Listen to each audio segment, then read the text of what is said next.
इस वक्त प्राची की आंखें जो देख रही थीं, उस नज़ारे ने उसके होश फाख्ता कर दिए।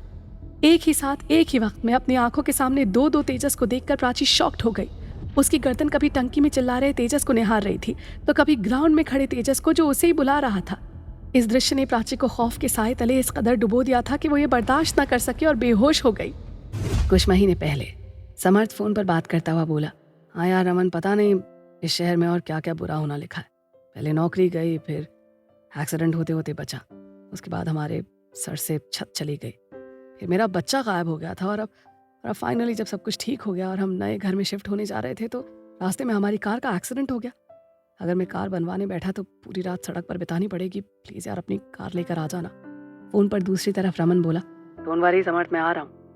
एक्सीडेंट वाली कार में तेजस को अपने सीने से लगाए प्राची बैठी हुई थी। वो सब रमन के आने का वेट कर रहे थे। तेजस अभी भी बहुत डरा हुआ था और बार बार फ़ोन में दिखने वाले मॉन्स्टर की बात कर रहा था। प्राची उसे समझाने की कोशिश कर रही थी। फ़ोन में उस काले साए की छवि को देखकर तेजस बेहद डर गया था। समर्थ और प्राची के बहुत समझाने पर तेजस को भी यकीन हो गया था कि ये उसके मन का वहम था। थोड़ी देर में रमन अपनी कार लेकर आया और उसके साथ एक वैन भी। समर्थ और प्राची के घर का सारा सामान उस वैन में शिफ्ट कर दिया गया। प्राची और तेजस के साथ समर्थ रमन की कार में बैठ गया और नए घर के लिए वो लोग रवाना हो गए। कुछ घंटों के बाद रमन समर्थ और उसकी फैमिली को लेकर उसी घर में पहुंचा जहां आज से समर्थ अपने परिवार के साथ रहने वाला था। बंगला बाहर से काफ़ी सुंदर लग रहा था। घर को करीब से देखने के बाद तेजस के होठों पर एक झिलमिलाती मुस्कान थी। तेजस घर को देखते हुए बोला, वाह, हमारा नया घर तो बहुत खूबसूरत है ना मम्मा?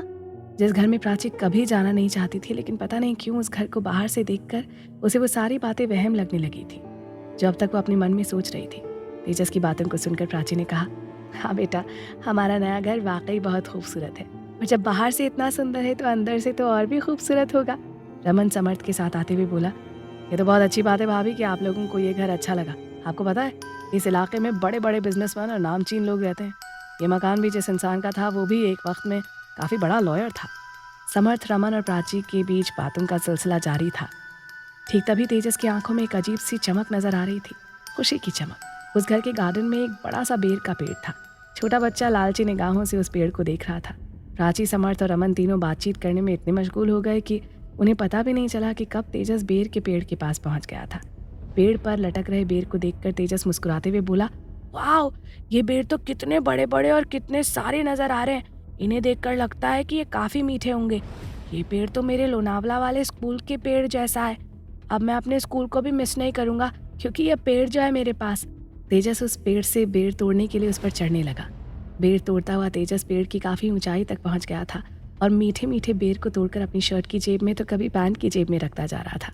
दूसरी तरफ समर्थ, प्राची और रमन को पता भी नहीं था कि तेजस बेर के पेड़ पर चढ़कर बेर तोड़ रहा है। वो अपनी बातें करने में बिजी थे। समर्थ ने कहा, अच्छा पर पहले रहने वाले लोगों ने घर क्यों छोड़ दिया?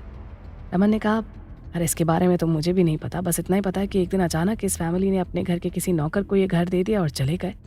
प्राची ने आश्चर्य से कहा, क्या अपने नौकर को घर बेच दिया? पर नौकर के पास इस घर को खरीदने के इतने पैसे कहाँ से आए?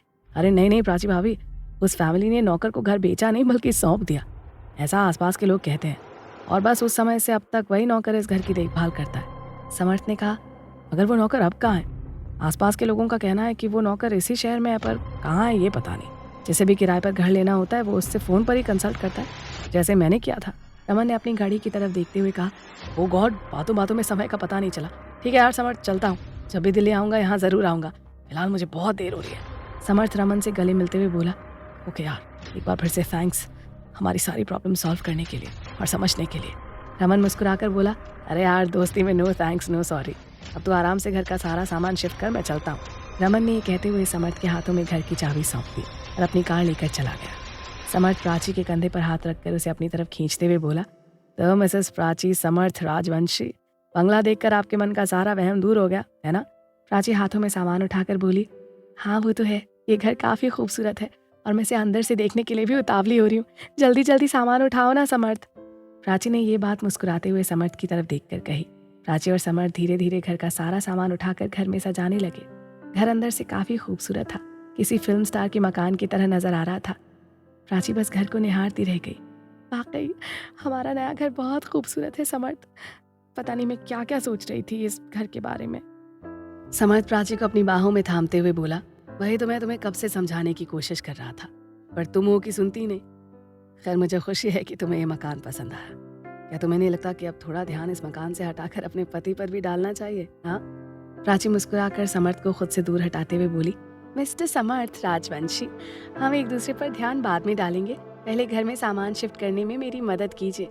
दोनों मिलकर घर के सामान को सजाने लगे। समर्थ और प्राची को तो तेजस पर ध्यान भी नहीं था और दूसरी तरफ तेजस बेर तोड़ने में मशगूल था। बेर तोड़ते हुए उसके चेहरे पर एक अलग ही खुशी नजर आ रही थी। मगर तभी तेजस की नज़र पेड़ के उस हिस्से पर पहुंची जो काफ़ी ऊंचाई पर था और उस हिस्से पर बड़े बड़े पके हुए बेर नजर आ रहे थे। तेजस उसे तोड़ने के लिए पेड़ की ऊंचाई तक पहुंचने की कोशिश कर रहा था। दूसरी तरफ समर्थ और प्राची ने पूरे घर का सामान घर में शिफ्ट कर दिया था। घर की सफाई भी हो गई थी। वो दोनों काफ़ी थक चुके थे। प्राची समर्थ सोफे पर बैठे हुए थे। प्राची ने समर्थ के कंधे पर अपना सिर रखकर कहा, फाइनली हमारी लाइफ में सब कुछ ठीक हो गया, बस तुम्हें जल्दी से कोई जॉब मिल जाए। कल ही मुझे एक कंपनी में इंटरव्यू के लिए बुलाया गया है प्राची। प्राची समर्थ की तरफ खुशी से देखती हुई बोली, क्या सच में?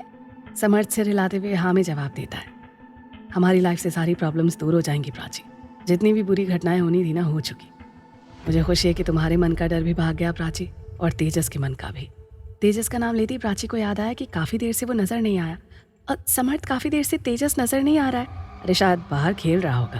प्राची और समर्थ तेजस को देखने बाहर जाने के लिए जैसे ही उठकर खड़े हुए, एक चीख ने उनके होशो हवास उड़ा दिए। वो चीख किसी और की नहीं, तेजस की थी। तेजस की चीख सुनकर जब समर्थ और प्राची ग्राउंड में गए तो देखा तेजस पेड़ के नीचे बेहोश पड़ा था। तेजस को बेहोशी की हालत में देखकर समर्थ और प्राची के मुंह से एक साथ निकला, तेजस! आखिर क्या हुआ ऐसा कि नए घर में आते ही तेजस हो गया बेहोश? क्या तेजस पर कोई खतरा मंडरा रहा है, या ये सिर्फ प्राची के मन का वहम है? जानेंगे हम अगले एपिसोड में।